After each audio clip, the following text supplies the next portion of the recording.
We're going to get started. Welcome, everybody. Good day, and welcome to the Chesapeake Foodshed Network's virtual food system webinar series.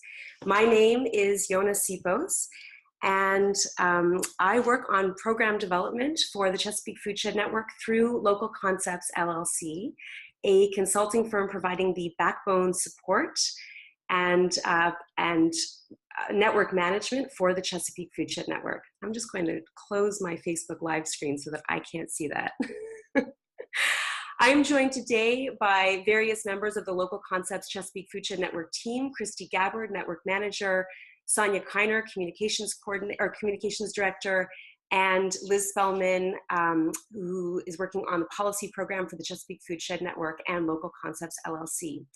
In addition, I'm delighted to be joined, of course, by our resource experts who will be introduced shortly, and our co-facilitators who are joining us from Johns Hopkins Center for a Livable Future, or CLF. We are also joined today by some portion of the 150 plus registrants from across the United States and Canada. Welcome, everybody. We are so glad to have tapped into something that clearly is a hot topic right now. Before our main event, I'll provide a brief overview of the Chesapeake Foodshed Network and the Coffee Talks. So the mission of the Chesapeake Foodshed Network is to catalyze connections and collaborations that help build a sustainable, equitable, resilient, and inclusive regional food system in the Chesapeake Bay watershed, including DC, Delaware, Maryland, New York, Pennsylvania, Virginia, and West Virginia. We believe that by catalyzing connections and collaborations, we are better positioned to accelerate change in and across our food system. Oops. The explicit aim of the CFN is to grow connections, get to know one another, share information, knowledge, and experiences to build trust and relationships such that over time, our trust can grow into alignment, collaboration, and collective action to impact the foodshed. The CFN has been developing over the last 2.5 years among those doing the extraordinary work to advance our regional food system. If you participate in or support that extraordinary work, as well as our vision of a sustainable, resilient, inclusive, and equitable regional food system, please participate in the Chesapeake Foodshed Network. The network is open and free of charge to organizations, businesses, funders, agencies, and other change agents working across the Chesapeake watershed to grow a stronger and more resilient food system. In fact, anyone who supports the vision is invited to participate. Please visit chesapeakefoodshed.net to find out more and to sign up. And that website is at the bottom of the page. And please also note the usernames and hashtags on the slide footers. Sonia will be live tweeting today and would love to see you on Twitter as well as on Facebook. The CFN Coffee Talks provide a platform to catalyze connections around specific food system topics. We partner with resource experts who provide a quick learning opportunity, and then we follow up during the webinar and with follow-up materials with ways for people to continue to engage and dig in deeper around the particular topic. Finally, before turning the presentation over to get started with the main event, I'll just go over a few housekeeping items. On your Zoom control panel at the base of the screen where you see my video and slides, you should see an option to chat. You can click on that chat button, open it up if you haven't already. And if you don't see it, you can take your mouse and hover over the bottom of the Zoom screen. Open that up, feel free to put in your name, your organization, where you're calling in from today or joining us from today. Also invite you to open up the Q&A option and post your questions there throughout. We'll be collecting your questions and we'll moderate the Q&A period after all the presentations. Next week, the CFN will send a link to the video recording, as well as follow-up resources, contact information, and a post-webinar survey. It is now my pleasure to turn this over to Karen Basarab and Rachel Santo from Johns Hopkins Center for a Livable Future, where they both work on the Food Policy Council Network through the Food Communities and Public Health Program at CLF. And I'll turn it over to them to tell you a little bit more. We're really grateful to be partnering with you. Thank you so much for being here today. Thank you, Yona. We're delighted to be co-hosting this webinar with you. We're excited to learn from our presenters about how to engage farmers in policy action as well. We just wanted to start by telling you a little bit about the Center for a Livable Future and the Food Policy Networks project. I'm Karen Basarab. I'm a Senior Program Officer with the Center for a Livable Future, and with me is Rachel Santo, who's a Senior Program Coordinator with the Center as well. Both of us work on a project called Food Policy Networks, and I'll tell you a little bit more about that in a minute. To give you a little background on the Center for Livable Future, it's an interdisciplinary center. We're located in Baltimore at the Johns Hopkins Bloomberg School of Public Health. Our work focuses on the intersection of diet, environment, food production, and public health. Our education program includes a food systems certificate, food systems coursework, curriculum development, and support for doctoral fellows. We also conduct research, support other faculty members' research, and collaborate with other research institutions. And we have 4 program areas. Next slide. One of our main projects that we work on through the Food Communities and Public Health program is the Food Policy Networks project. The goal of the Food Policy Networks project is to build the capacity of food system stakeholders to reform local, state, regional, and tribal food systems through effective public policy. We do this in a number of ways, through training, sharing best practices, networking with other food policy groups and leaders, and developing and providing food policy resource materials. We have a listserv that hosts about 1,300 members. We have a directory of food policy councils across the nation, which includes Canada and the US. We also have a resource database with over 900 resources related to food policy and food policy councils. So our website provides a hub of resources and information, and then we do educational events like webinars and other technical assistance work with individual councils as well. Next slide.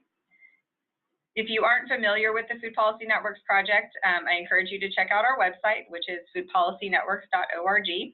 There you can sign up for the listserv, you can browse the database, you can learn more about the technical assistance that we provide, and you can find recordings for past webinars that we've done as well.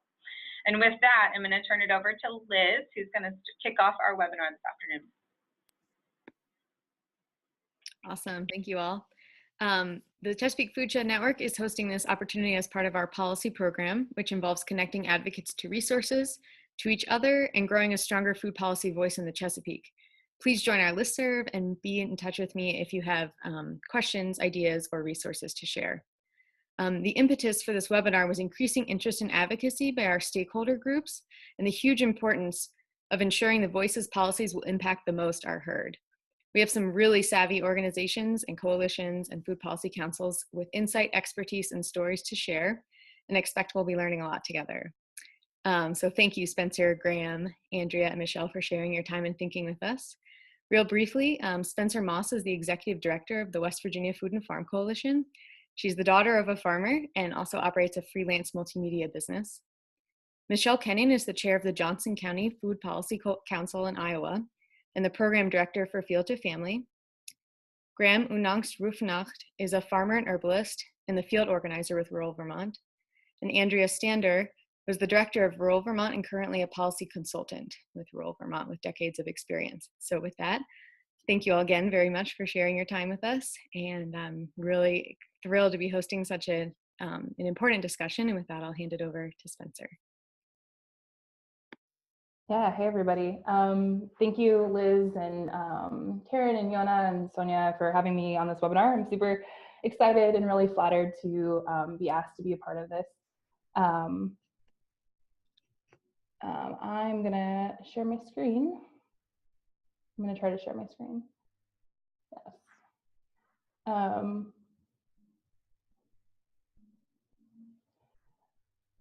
Okay, fabulous. And so I just wanted to talk momentarily about what the Food and Farm Coalition is. So our goal of the Food and Farm Coalition is to build an agricultural system in the state of West Virginia in a way that provides viable incomes for farmers and food businesses and ensures that all residents have access to this locally produced product. The reason that we do advocacy work is because we believe in the state that there are laws and rules that are antiquated and they need to be changed in order to make these businesses viable. And then on the flip side of that, we also think that there's things that can be done policy-wise in the state that helps to grow the system. And so most of our work is state advocacy, but we have really jumped into being a part of the Farm Bill work, some advocacy work around the Farm Bill this year, which has been a lot of fun and really challenging all at the same time. So I'm just gonna share some of the engagement opportunities that we create for our producers and other food and ag related business owners.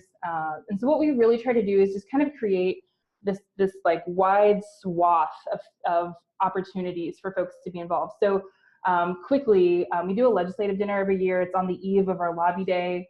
Last year we had about 25 producers we kind of handpicked to be a part of this, and we had 25 legislators. And so we tried to pair them up with folks so they could just kind of share farm stories and talk really kind of casually about some of the legislation that we were proposing.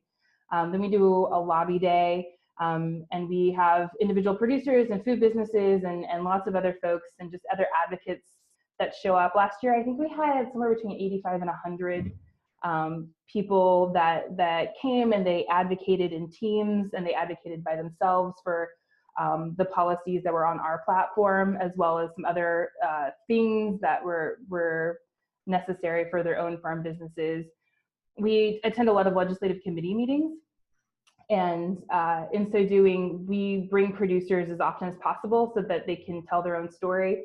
And I think like a war story from this is we've been working with the Department of Agriculture and to help them take over some of the regulatory, not working with them, but advocating with them to take over the regulatory abilities for some things from the Department of Health and Human Resources for the purposes of making it easier for our producers. And so there was a committee meeting a few weeks ago, and there was a handful of producers that spoke, and they did an amazing job. And at the end, this legislator said, you know, folks, I've known Mr. Stoyer for 30 years, and if he says there's a problem, and we need to fix it. And that was a case of like right people at the right time, but at the same time, it was really helpful, you know, to just have that producer there to share his story about the issues that he's coming across. We've been doing, as part of the Farm Bill, these U.S. congressional delegation meetings, and I've been bringing in a small group of producers to talk about what little points in the Farm Bill means to their business. And I bring them all into my office ahead of time and prep them. And I share, this is the outcome we'd like to have. I know what your story is. Can you share with me how you would share your story with the senator, the congressman, to kind of pique their attention? And we, you know, prep them ahead of time. And that's been really successful.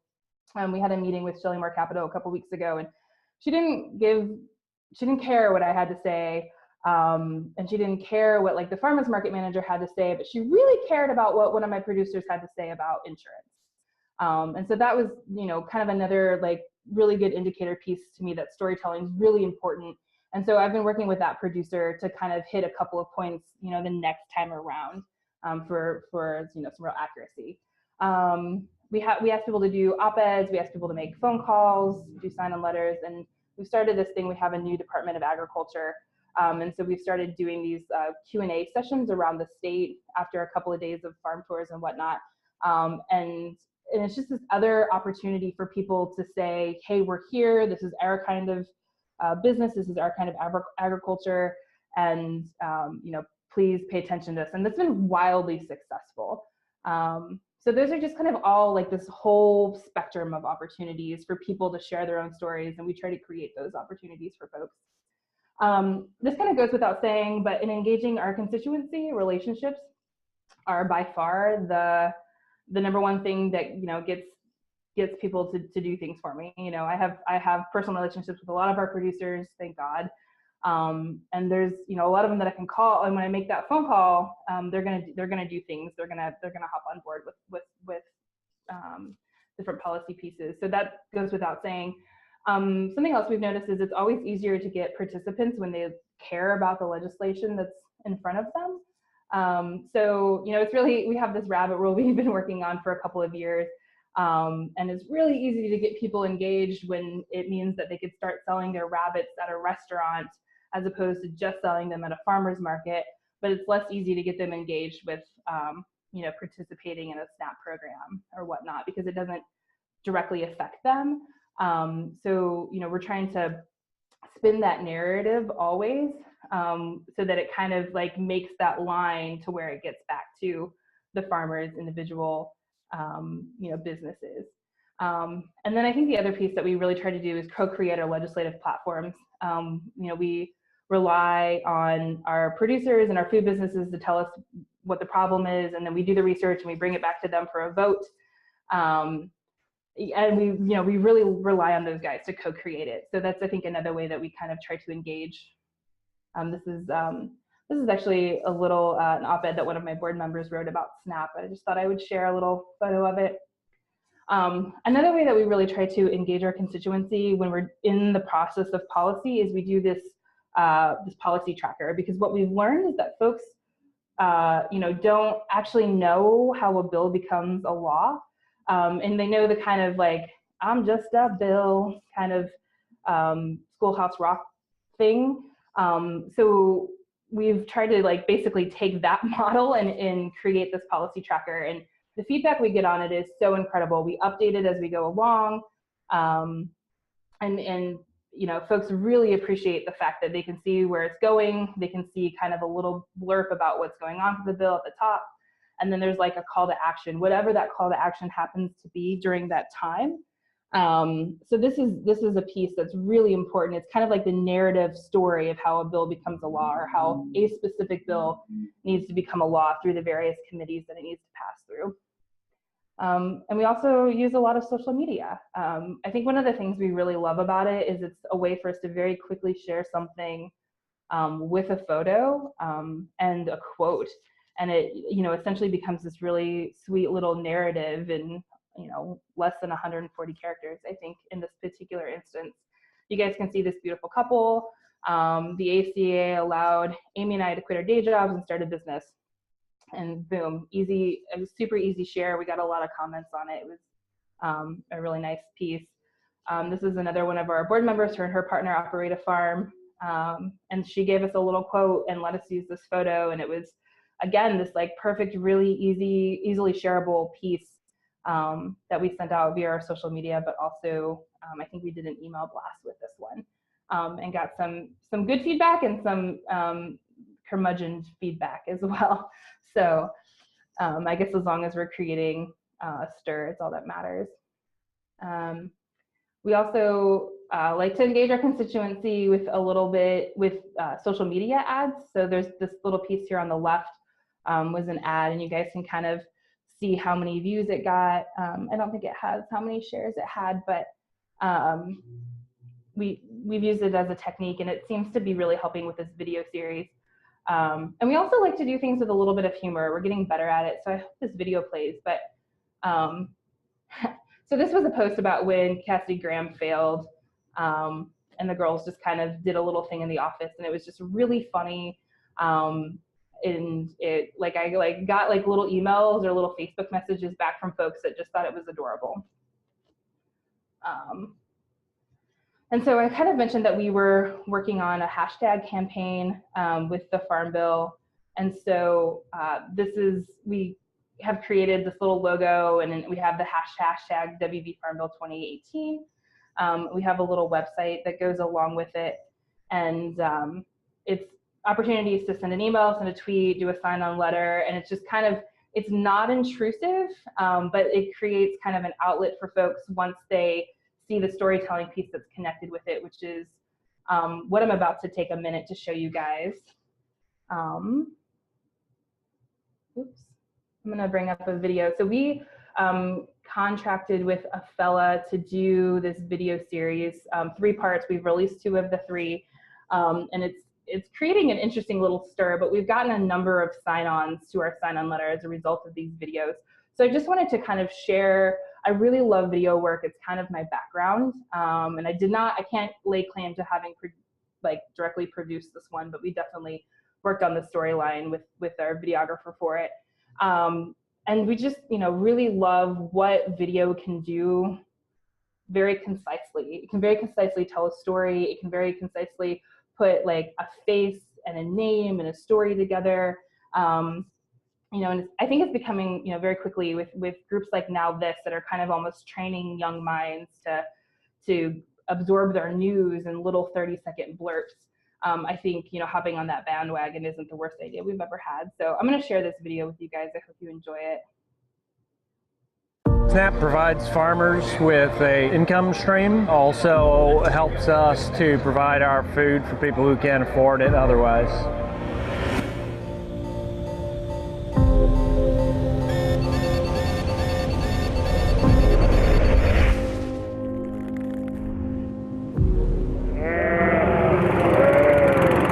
We are at the Morgantown Farmers Market here in Morgantown, West Virginia. The Supplemental Nutritional Assistance Program, or SNAP, is a key lifeline for families throughout West Virginia. It's an incredibly important economic stimulus for retail in the state, and it really contributes greatly to our local farming economy. SNAP sales means that people are getting more money in their pockets. People use their SNAP benefits and our farmers get that money directly. So it's going right into the homes of our neighbors. Another way to think about it is it's families subsidizing farming families. SNAP is absolutely vital to rural areas throughout the United States, but particularly here in West Virginia. If there are SNAP cuts, we're going to see a further deepening of the food desert problem, and as local grocery stores that depend upon their local customers being able to spend dollars in their stores, having to make some difficult decisions and perhaps even close those stores. But more than anything else, people would be eating less nutritious food. How you doing, sir?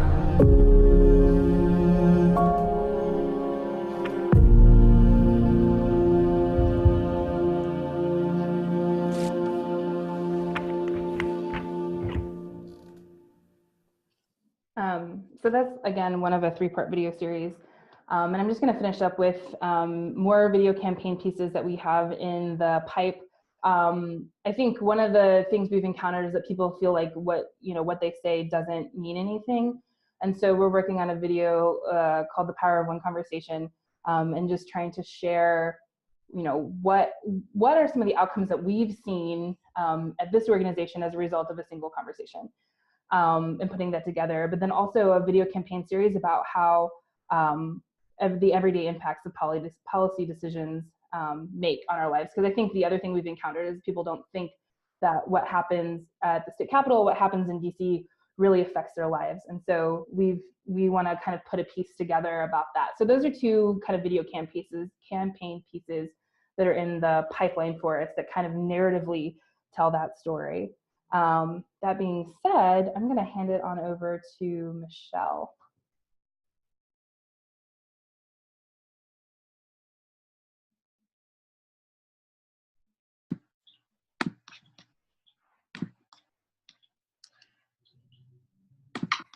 Hi, everyone. Thank you, Spencer. I am attempting to share my screen. There we go. And a little bit about myself. I am here from Iowa. In Iowa, I'm in a Johnson County, which is a very urban county. I've been served on the Johnson County Food Policy Council since it started in 2012, and I'm now the chair and now the co-chair since 2013. The council is a volunteer group, and so my day job is working with Field to Family, which is an organization that's forwarding a mission to create a more sustainable food system in our region. And I'm also the coordinator of the Iowa City Community School District's Farm to School chapter. You can find more information on our website at Field to Family. I want to thank you all for asking me to speak. I'll let you know that I'm coming from a county, a very one of 99 in the state of Iowa. So I'll be talking about similar methods that the state advocates do, but it's on a much smaller scale. And I always include information about why we're doing this work. And this all comes from the Center for a Livable Future at Johns Hopkins. All this information does it just to remind every audience why we're doing this, why it's important to have a community food system that's interconnected, that enhances our human, environmental, social, and economic health. All these different reasons that are cited on the website for Center for a Livable Future. When working with policy, on policy, you never know who your audience is, and generally our public education today does not enlighten our citizens well enough on what that food system looks like. A little bit more about Field to Family. We have several programs that we work to achieve our mission. Farm to School chapter, it is 14,000 students at the school district, and we feed about 8,000 a day, and I help them procure local food for that from local farmers. We also have a directory that's very similar to Buy Fresh, Buy Local, and we do have a program called Farm Stands and Food Deserts, where we get funding to go out to food deserts in our community and hand out fresh produce during the growing season, as well as food tastings. While it's free, not everyone wants free kale or free turnips, but we were able to feed people with dishes containing those ingredients to help them know the value of free kale and free turnips. And also we do try to take this bunch of letters and words into something that people can understand a little bit better, and that is through visuals, something like this, to help people understand how interconnected our food system is. But why we're here today is to talk a little bit about, or a lot about how we engage farmers to share their story, to propel change in our ag policies. A little bit about Johnson County, though, I wanted to tell you a little bit where we're coming from, because you have to know your audience. We have 1,000+ farms, 300,000 acres in agriculture, and this state of Iowa has a 4% growth every year, while Johnson County is 18%. So we are dealing with a lot of conflict there, and that we need to preserve ag land, but at the same time we need to allow people to visit or to live here. We have an ag exemption at 40 acres or more, and we have conditional use permits that are required for most events on farms. That requires various different hoops to jump through if you're going to have people out at your farm.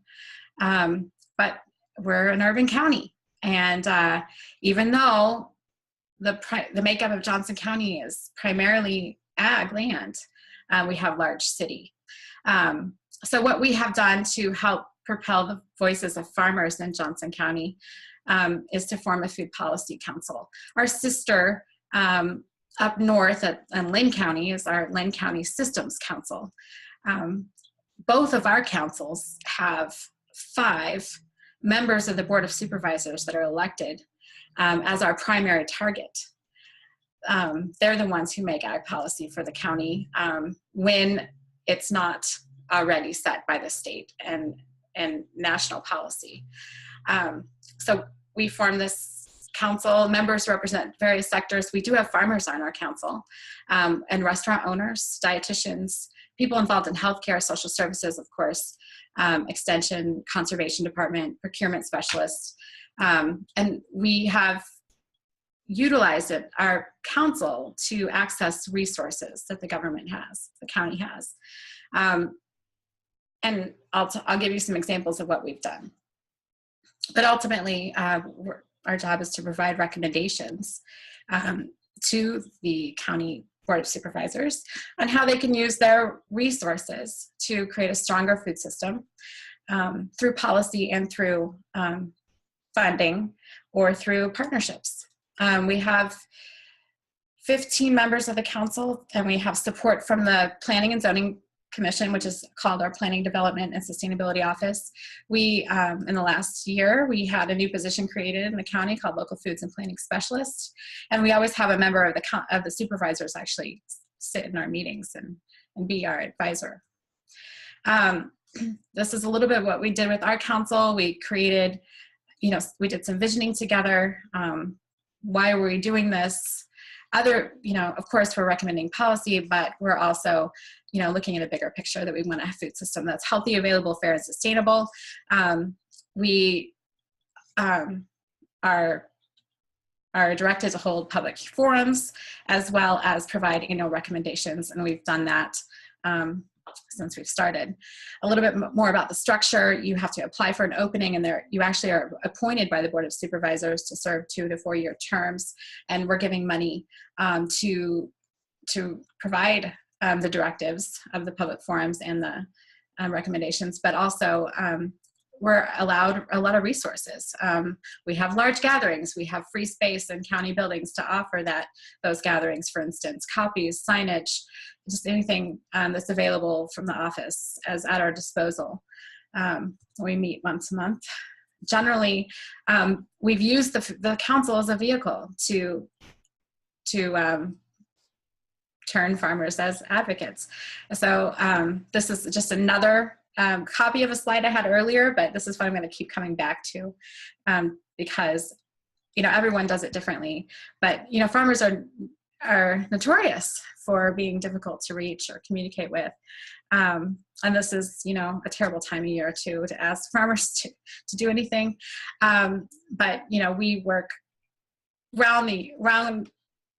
year round to find ways to get them engaged. Text has become amazing lately. I didn't realize that would when texting first started.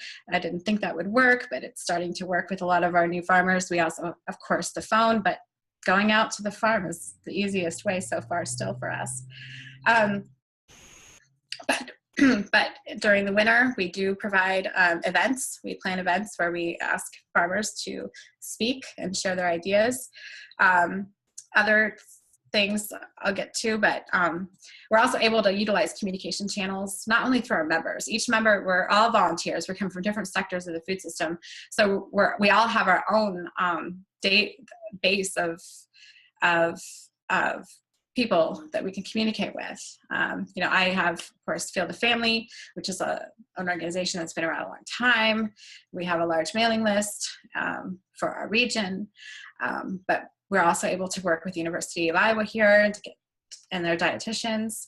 We're also able to work with the schools and their procurement specialists and restaurant and the health and the hospitals. Social services also is a great ally, and extension and land conservation folks. So everyone has their own channels of communication, but so does the county. So they're able to, with every board and commission or advisory council, they're able to spread the word. If we have an event or another opportunity to provide feedback on food system issues, they have a Twitter account and they have a media specialist to get out PR and everything. This is our annual event that we have. We put together to bring together voices from our food system. And we use some of our budget to pay for food. Food generally brings people. It's a free event, of course. And we not only have speakers that will share from their viewpoint, from their particular sector, the food system, the land stewardship, food production, distribution, all that. But we also have a way for people to provide feedback to the supervisors. We put that in the report and share it. It's available on our website all year. We've done an event like this, 4 different types of events like this. And then we use that to fuel our recommendations that we provide. So there has been we've been able to see some movement within our food system in Johnson County since we started. Like I said earlier, the county did hire a local foods and planning specialist to work out of the county office. The Iowa Valley RC&D in our area is very strong in local foods. They're the ones, Jason Grimm, their food specialist planner, helped get the Johnson County Council started, as well as the Linn County Systems Council started. And they've provided money for him to keep, and his team to keep moving forward on initiatives. And the county has used their own land that they own to grow food and to work to reduce food insecurity. And like I said, we've done a lot of we've been out in the community as the council to get public feedback at farmers markets and the county fair. And we've been able to get funding from extra funding from the county to do market analysis on a grown here, made here local food label. And then, in our work, in our feedback from farmers when we first started in 2012, we were able to hear some of the challenges that they had farming in Johnson County, which primarily involved extra red tape that you wouldn't have in other counties, or laws in the county that was actually counter to state laws. And so those were the first things that we took up to change. Right now, we're in the middle of working to encourage the county to establish guidelines for meat processing, for brick and mortar, as well as mobile meat processing units. And we're talking small scale, and we're talking, following the all state and federal laws, but allowing our small market farmers here in Johnson County to be able to add local meat to their operation through a mobile unit. Right now, it's not in a draft that the council supports, but we're working to provide education on why we need this asset for our farmers. We also have found a surprise through our council. We found that the supervisors are really excited about a label. And so we're partnering with our sisters up in Linn County as well to help propel a regional label for our local food system. Not something we expected, not something we knew to ask. And also because the county is also undergoing a comprehensive plan, the establishment of a comprehensive plan, we're able to easily just jump right in that discussion. And then what we've learned from our partners and our friends and allies throughout the nation is that you got to tell your story through video. It's, you know, the farmers are working, they're busy, but if you want a 24/7 message, one way to do that is to get them to share their story. Our plan for next growing season is to highlight a local meat farmer, a CSA farmer, a fruit farmer, and an urban farmer in Johnson County, and follow them throughout the season to put together a story that will highlight their operation, why they're farming, how they're contributing to a stronger food system, and specific ways that they can be better supported by Johnson County. And every year, like I said, we put out recommendations. Excuse me, we have them all on our website from 2013, 14, 15, 16. And it's a lot of words. So what we've learned through all those, every year we'd go and we provide our recommendations to the supervisors. And then something would happen and we wouldn't, an opportunity for funding, for a food hub, for instance, to provide space. We didn't have time to respond. We meet by the month, and the supervisors in some cases can move really fast. So this year we decided we're actually going to put together a position paper on 4 different topics that will have the background. And each one's, you know, different, but it will provide some history and context so that when they can make quick decisions. What we found is that our elected officials are very similar to the general public. Not everyone understands the benefits of a food system. It's our job to tell them, and this is one way we're doing that. And things come up really quickly, and so we don't want to miss the opportunity just because we give recommendations once a year and just because we meet once a month. So this, we're hoping, will continue. So add our position papers with our media project. We feel like we're able to get our message across even more. And we, of course, will have our annual meeting, again, where we'll have farmers speak and others in the food system about their successes and challenges. And that's coming up this fall. And with that, I'm going to pass it on to rural Vermont. Thank you. Hi, folks. I'm Andrea Stander. And I'm Graham Unang Strickfernocht.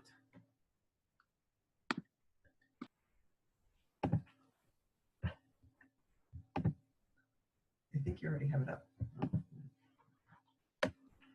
Hi, everybody. So we're with Rural Vermont. Rural Vermont is a small nonprofit advocacy organization that's been around since 1985. And one of the things we wanted to contribute to the conversation is just to talk a little bit about what some of the principles are that our organization has followed and found to be effective in engaging farmers in the advocacy process. So a couple of our guiding principles is that we have always worked to amplify the voices of family farmers and to give them the opportunity to have a voice in public policy decisions that are affecting them and to be part of that process. We're really lucky here in Vermont in that we have a very accessible public policy process. Unlike Iowa, we don't have, oops, I'm slipping out of the picture here. We don't have what's known as home rule. So all policy decisions really get made at the legislative level in Vermont in terms of the state. And obviously we have some involvement in federal policy as well. And we do have a town meeting process, which is very kind of unique these days in rural states, in that we have many, many small towns who still make local policy by coming together and discussing it. And we have participated in some agricultural ideas. Most of those things are only advisory. They don't actually have the force of law. But we focus on several different ways of approaching things. One is education. We bring people together to learn about the policy issues that are affecting them and to understand the policy process. We also do a lot of community organizing. We go out into the rural communities, we organize meetings, we bring people together to discuss with each other what are the issues facing their community. We did a lot of this last spring with a whole series of meetings around the state. And then we do engage very actively in advocacy, and there's a lot of different aspects to that, from providing testimony, participating in public events, and a lot of one-on-one advocacy with legislators, either in our state house or back home in their districts.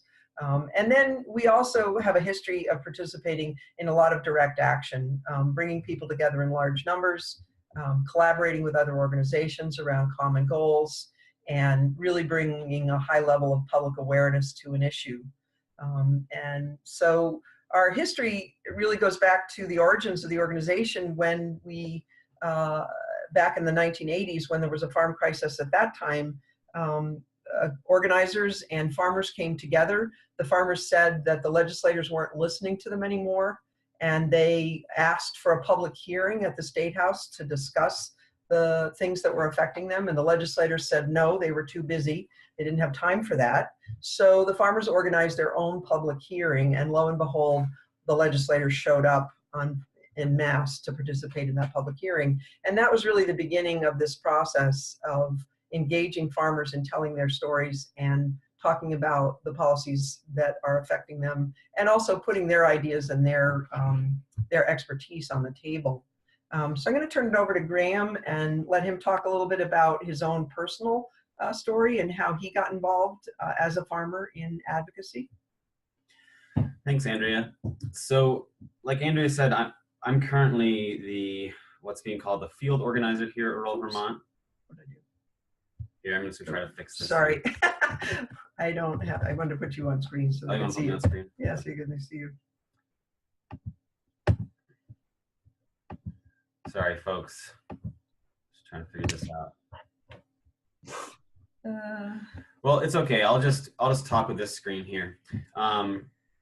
So about 5 or 6 years ago, I was part-time farming, leasing land at a farm school in the area, and I had hired an itinerant slaughterer to come and do on-farm slaughter of some of the grass-fed and finished beef cattle I was raising.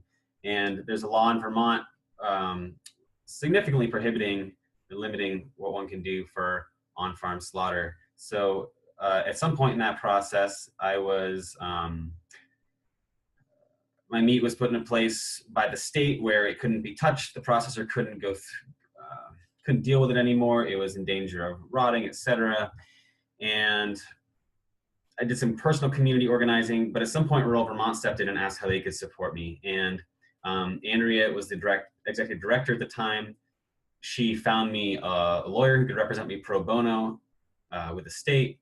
She sat with me in some very intimidating meetings with the Agency of Agriculture here in Vermont. In Vermont, we have our own Agency of Agriculture. And ultimately just helped me negotiate that process. And though I came out of it with a fine, I was also able to run a awesome fundraising event and fundraise double the fine essentially for my community. And after that, rural Vermont asked me if I'd be interested in joining the board. And at the time, until actually just a month ago, rural Vermont was an all-farmer board. And that was one of the methods we used in order to sort of maintain that integrity as an organization doing public policy work in the name of farmers. In that sense, having farmers as the primary directors of our organization and the policy decisions we would make. So I served on that board for 4 years, the last couple of years as its chair. And this last January, I was asked by the staff, and it was decided that I would step out of my role on the board and into a part-time staff position, helping to do field organizing and that kind of work. And I think what you'll hear in that story is, I got involved through something that personally affected me. And even though it wasn't an opportunity for me to give testimony or affect policy, I felt I was personally implicated in what from the policies that I knew rural Vermont had been working on. It was reached out to, there was tangible help, and I guess for me, that situation motivated me enough to really decide, like, I have to not just be doing community organizing on my own or with other farmers in this respect. Maybe I can see what we could do at a different level and a different scale of involvement. So just in terms of some of the themes of this conversation, the value of the farmer voice, long-term engagement, affecting things at the local and state level, cultural, political considerations, capacity and training needs. I found my voice valuable as a board member, providing testimony. I would get calls from rural Vermont, be like, hey, this issue's coming up. Are you willing to come in and give testimony? And over time, I found myself just paying attention to that more myself, like, hey, are we looking at this? Despite the fact that, for example, healthcare or water quality funding might not normally be seen as a direct farmer issue, there's a lot of opportunity to speak to those issues that aren't being taken up as farming issues by the farming community. And I was really happy to see that in a lot of the other presenters' works around healthcare and around access to land and around equity. And I think that's one of the most exciting things for me about this work. And I think that we can think about is the value of farmer voice, not only shaping public policy, but in coalitions and in these intersectional movements we're developing now, where the farmer voice can share all these really unique perspectives, especially if we look at nationally, like 2% of the population being farmers. So it is 1:17, and I want to step back for a minute and perhaps open this up to questions. But maybe, yeah, it's 1:17. Graham, if you need to, you're more than welcome to continue if there was more to your presentation. It's okay if you want a little more time. Great, thanks, Karen. Well, yeah, let's quickly go through these slides we had, and we can let you all know a little bit about these situations and what we're doing right now. Right. So this image that's up on screen right now is an example of the kind of educational program that we run. And in this particular instance, we were working with a large group of people who were interested in changing the state's policy around the production and sale of raw milk. Vermont's a big dairy state, but like a lot of dairy farms, the conventional market is very volatile. Farmers are impacted hugely by the fact that they can't control the price of the product that they sell, whereas selling raw milk directly to consumers offers a premium price and a direct relationship between the farmers and the consumers. So we organized a lot of those people, the farmers, the food producers, and also the customers who wanted to access this product. We educated them about the issues around the raw milk laws, and together, collectively, we came up with a plan for what we wanted to change about raw milk policy in the state. And that was about a 3-year campaign. We made 2 successive changes to the law in 2 different legislative sessions. Now we still have some of the most strict requirements for raw milk producers to meet, but we were able to improve the situation for them quite a bit. And maybe I would just tag off of that, one of the things that I admired as someone looking from the outside at that raw milk process was this raw milk working group and organizing farmers, giving them a place to take real power, to be real agents, as opposed to just donating or just coming to testify every now and again. These working groups, I think, are a great place to engage farmers long-term on issues that are really valuable to them. Other organizing efforts, I think this is a picture of this large tour we did over the winter.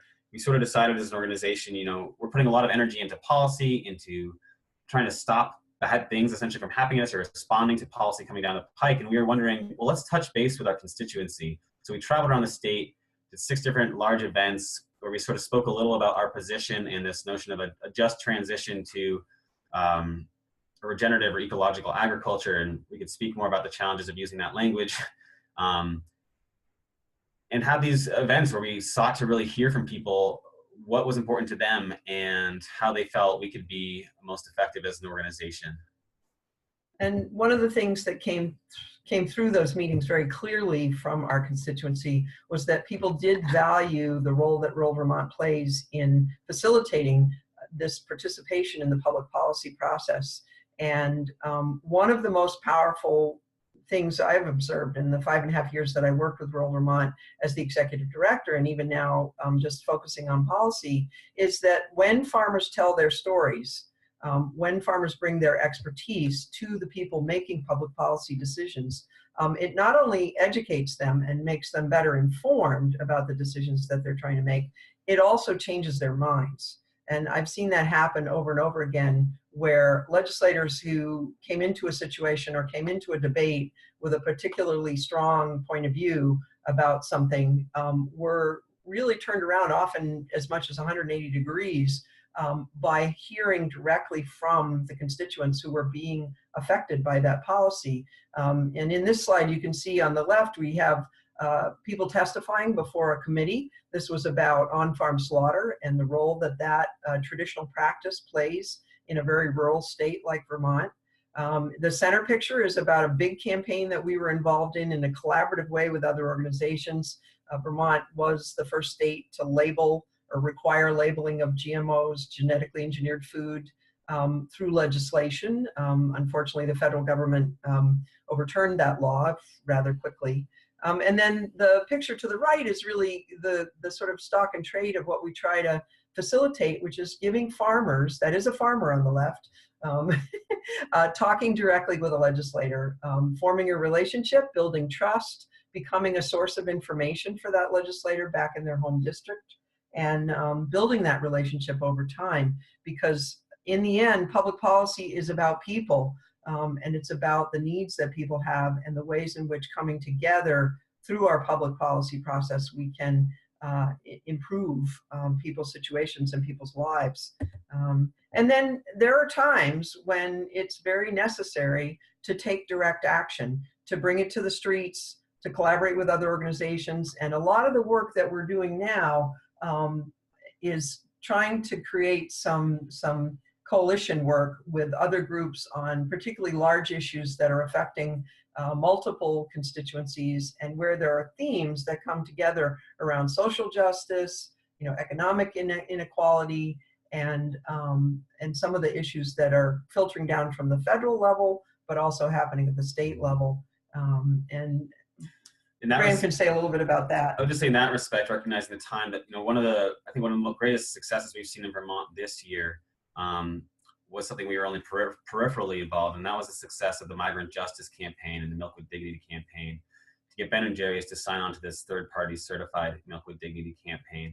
In rural Vermont, it was one of the few active agricultural organizations in the state, if not maybe the only one, to openly support this campaign, to participate in a direct action and protest at the Ben & Jerry's, not factory, but their global headquarters, and to really hopefully help to contribute to the success of that campaigin.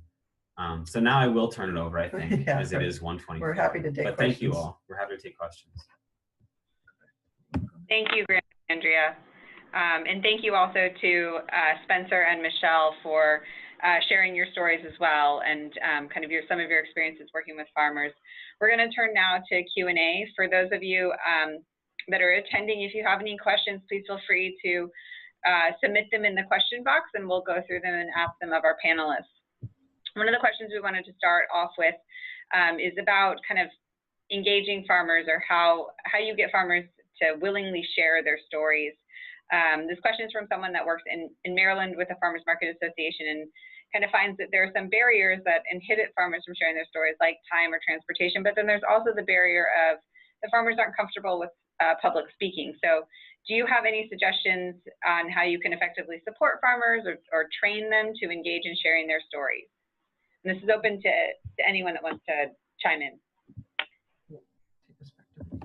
I can say a little bit about that. I think one of the things that I've seen be most effective is providing farmers the opportunity to sort of ease into the process. We had in the raw milk campaign that we worked on, we had a young farmer who was very soft-spoken and very shy, and was very convinced that she couldn't tell her story in a public setting, even in a relatively friendly one in a small committee room. But I invited her to come to the State House and see another farmer testify. And after sitting through that testimony, we were out in the hall and she said, I can do this. I have ideas. I have things to share.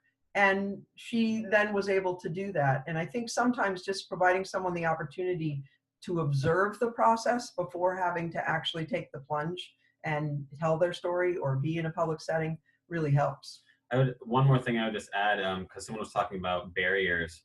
One thing we've done is also we hold events called Small Farm Action Days, and we offer farmers stipends for getting off the farm for a day, which can be helpful for certain people. Yeah, for childcare or transportation, things like that. Yeah, I would chime into this question as well and say ditto to to Graham and Andrea who go through the process of like allowing producers to see other producers speak. One of the things that we like to do is put them in teams, and I try to we do the teams based on issues, but I like to also do the teams with oh, this is somebody who spoke with us before, or with people who are a little bit more shy.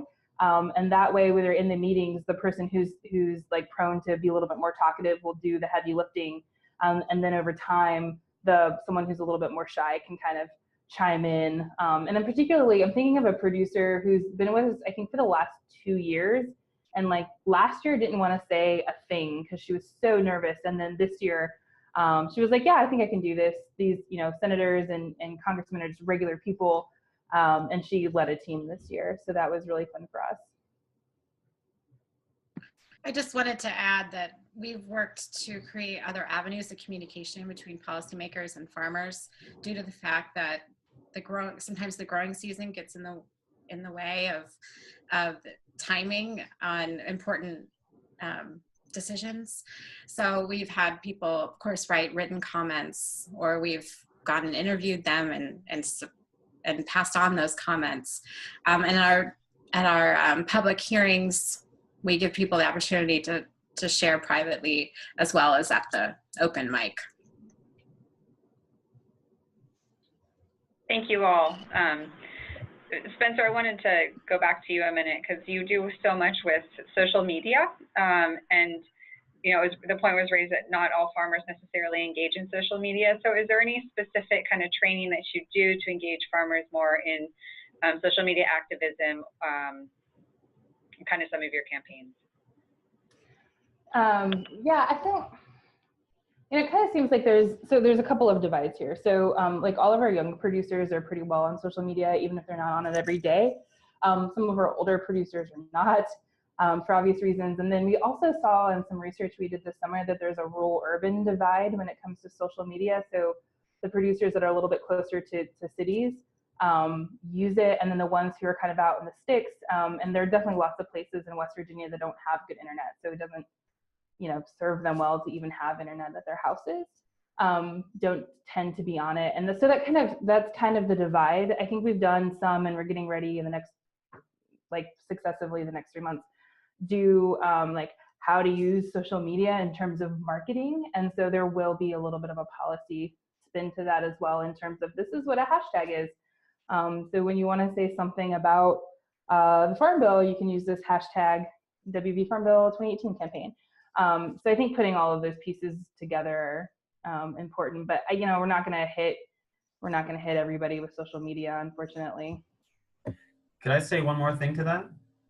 Please go ahead.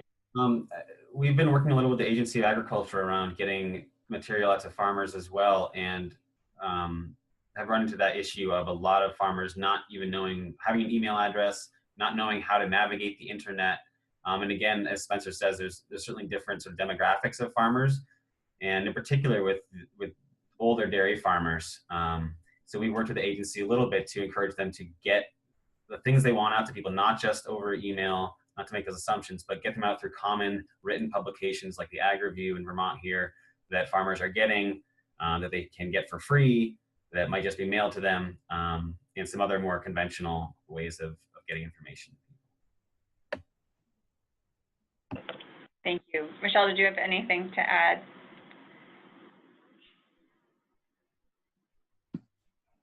I would just say that the other issue, at least the other barrier that we have is that we're on a county and not a state or federal. So when you say your name and your family name, it comes with a lot of connotations to the audience. So sometimes farmers don't want to speak. They don't want to share their specific story or their specific challenge. So as a council, we're able to take some of those comments privately and then find other farmers that are having the same issue and try to bring them together so that we could work better together to come up with a message and a plan and a solution to the problems. Because generally, if one farmer is having one challenge, there are others that are as well. Thank you.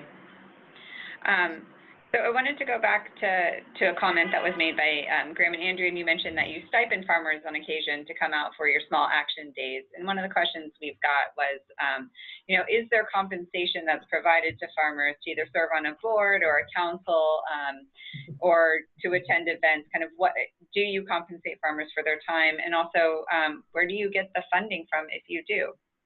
Well, I can speak to what we do with our small farm action days, and we did write a grant which we received from our Vermont Community Foundation to fund those stipends, and they were very small. I mean, it's amazing what a small amount of money can do in terms of making it possible to either hire a babysitter to take care of the kids so that you can leave the farm for the day, or perhaps to hire a substitute milker or a farmhand to cover things while you're away. And so we did that through, private fundraising, basically.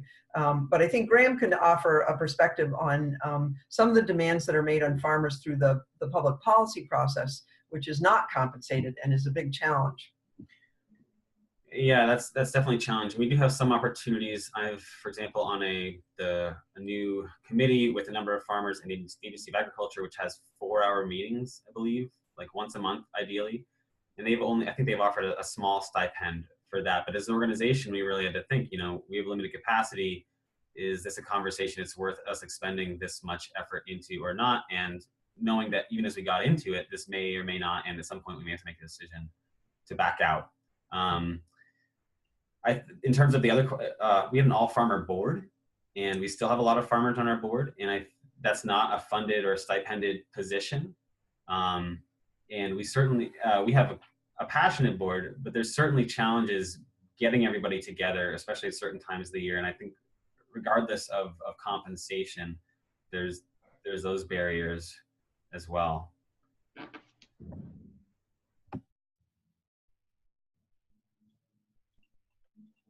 Michelle or Spencer, do you have anything to add? Yeah, so I think the thing that we like to find money for is to pay for gas mileage. We do that pretty frequently these days. Some people are coming from only an hour away, and some are coming from like 3 and 4 hours away. And so, anytime that we can provide even gas mileage is I feel better about asking producers coming from any distance to be a part of anything we do if we compensate their mileage.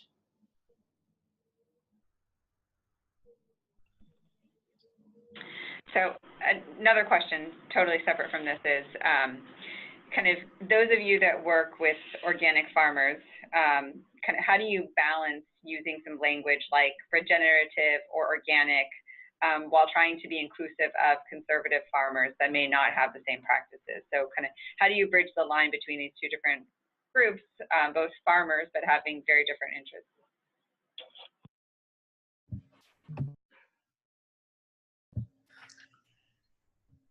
That's a big challenge. I don't know if anyone wants to speak first to that. We try to bring together all types of farmers on the council so we can get everyone's viewpoint. But early on, we found that we were primarily made up of farmers that were working to create healthier soils than what was there before. And so we actually had to actively reach out to other farmers. And a lot of those other farmers have been farming for a long time in the county, and I never heard of them. They're primarily doing traditional farming practices and generally don't market to the public. So we actually had to go out and find them. And we did create an open communication channel with the Johnson County Farm Bureau in order to be able to help share our viewpoint. Generally, we don't have members of them on the council, but the chair and vice chair of that organization has kept in contact. We've been able to provide feedback and viewpoints to them on different county initiatives that has actually really worked well so far.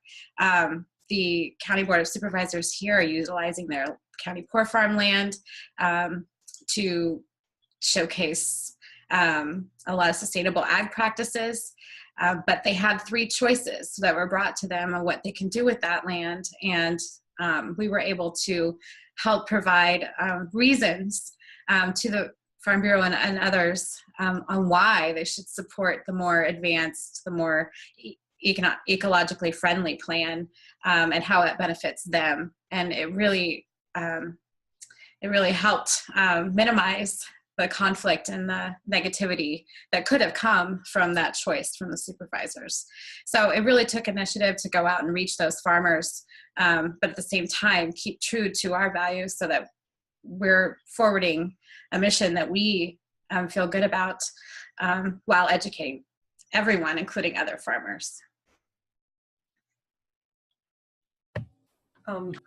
I think we could speak to that a little bit. Vermont is actually in the midst of a really heated debate about this issue right now, and it came about largely through a real crisis around water quality impacts from farming, and the passage of a new law a couple of years ago that led to a public policy process that brought the biggest change in regulation for farming in probably 2 decades.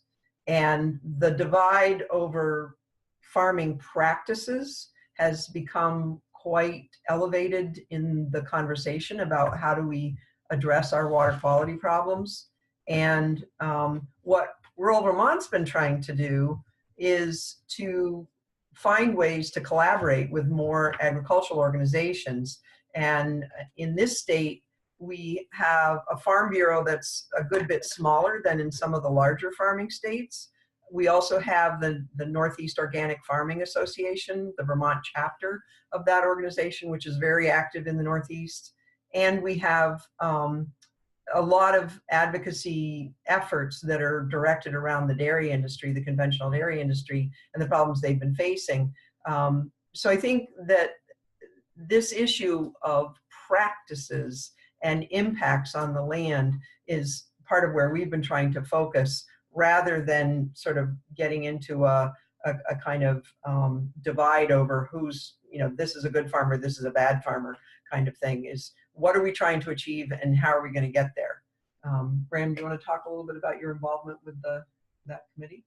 Sure. I mean, there's a lot to be said in this, so I also want to make time for others. But like I said, we went out this whole spring under this title of A Just Transition to Regenerative Agriculture. So as you can imagine, we got a lot of different feedback from a lot of different people around the word regenerative and what it means or not. And maybe it surprised me, maybe not. Some of the most skeptical were the longtime organic vegetable farmers. And I think even during that tour, we made pains to sort of define regenerative in our own way and to say that we're not endorsing one label or one specific suite of practices, and we want to support all farmers. And I see, for example, this guy Brad on the question and answer page is bringing up a lot of common issues that farmers cost, or have: economic inequality kind of things, suicide rate, just real challenges. And what we've been trying to put a lot of effort into is how do we not depoliticize the debate, because I think there's a politic to everything that's important to look at, but how do we stop the pointing of fingers and allow people to speak to these real common causes we all have? So getting panels together where rather than people being point fingers, people get a chance to speak to a common set of questions, and then we engage with the public, allow them to ask questions, and it puts people more on a level playing field. You're allowing people to speak. In rural Vermont, historically, I mean, gosh, we started around these dairy crises, but then, you know, went into our anti-RBGH, anti-GMO. So we've really gone back and forth across this sort of imaginary divide / real divide we have around organic, non-organic, conventional, RBGH, GMOs, and just had to choose where it's important to make our stands and how to try to support all farmers within that context.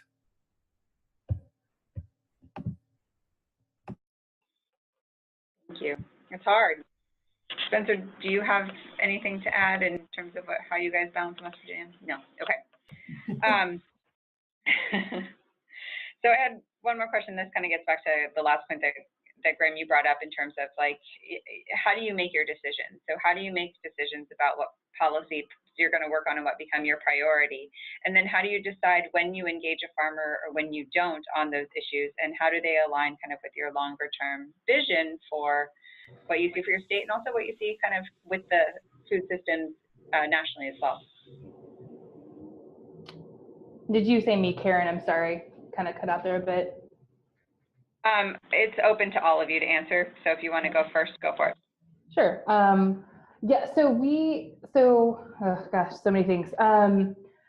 So we hear things throughout the year and we kind of start to make a list. And then we were first doing these policy summits. And then this year we moved away from doing an in-person policy summit to doing them online, just at 3 different times, days of the week, evening, morning, afternoon, just to try to open it up to as many people as possible. And then basically we just take requests all year long. And then we ship those requests off to have some really basic research done about them to find out whether or not it really is the policy answer to the issue or the question. And then we bring it back to everybody and take it to a vote. And we leave like online voting open for a period of time.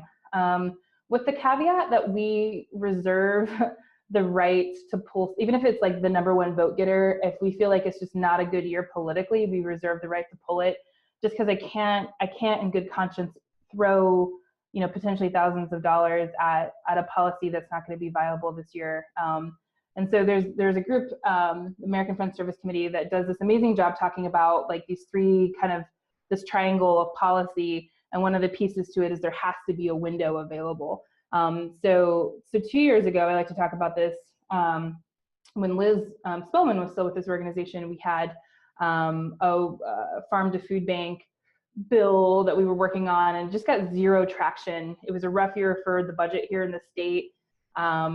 It just got 0 traction. And then last year, for whatever reason, it was still a rough budget year, but there was all this other stuff being kicked up about SNAP benefits. It just stuck and moved forward. So that's kind of how we, you know, kind of involve everybody and co-create our policy process, but how we also reserve the right to use our funding wisely. Thank you. We have a less formal process, but similar in terms of gathering input. As Graham said, last winter and spring, spent a lot of time out in the field collecting ideas from people and concerns. And then there's always the process of responding to things that are being proposed by other people. A good example right now is that there's a group of several different ag-oriented organizations who are looking at some legislation around accessory on-farm businesses. So things that people are doing and being impacted by local regulations like zoning and things, you know, land use planning stuff, and trying to create some level playing field across the state. Because what's really happening here, and I suspect it's happening elsewhere, is people's innovations and ideas and entrepreneurial efforts are outstripping our existing policies. And the policy formula and structure is having a hard time responding to some of the things that people are doing. And I think that's going to be one of the challenges going forward, is figuring out how to create policies that have some flexibility built into them to take advantage of the entrepreneurial spirit and the ideas and innovations that people are coming up with. And that is going to be a really big challenge because it's happening very fast, and policy does not happen fast. In a very go ahead. Go ahead. Let's say in a very pragmatic way, we also have a board, and you know, a lot of our policy decisions we talk about as a staff, and then they go to the board, and we talk about there and make a decision. I think, like Andrea said, the coalition piece is really interesting. And just quickly getting back to that last question, I think it's important. But you know, that organic divide isn't just in the farmer community. It can exist elsewhere as well. So we're sitting in a lot of these conversations around water quality with conservation groups, with extension services, et cetera. And I often found myself as a grass-fed beef farmer speaking up for the largest dairy farms in the state, who I wouldn't necessarily wouldn't have a number of years ago considered my allies, but who, recognizing the economic injustice to the history of how they became to how they are, how they're being targeted now, I find myself and see other people stepping across these traditional sort of divides to ideally work together on some of these issues, despite the fact we might have different ideas about how we want to practice our farming. Thank you. With that, I'm going to stop the Q&A, and thank you so much for your to continue to have a conversation after your presentations as well, and for sharing your knowledge and experience. And I'm going to turn it over to Liz to close us out because we're over time. Awesome, thank you. I wish we could stay on a little bit longer and hear some more questions and responses. This is a really juicy discussion. Thank you so much to our presenters for sharing their time and experience with us. We really appreciate it. This was such a valuable discussion. We'll follow up early next week with the recording of the webinar, a PDF of slides, follow-up resources, and a post-webinar survey. We value your input and feedback, so please, if you get a chance to respond to the survey, that would be great. And if you have any input along the lines of the broader policy programming of the CFN, that's always great to hear as well. Our policy series will continue on November 14th as we co-host with the Center for a Livable Future the second of this two-part series called Carrying the Message of Farmers Lobbying for Change on Behalf of Farmer Interests. Please visit our website, chesapeakefoodshed.net, for more information and to register for upcoming events. Thank you so much, and we hope you can join us. Have a great day. Thank you very much. Thanks. Thank you. Bye-bye. Thank you.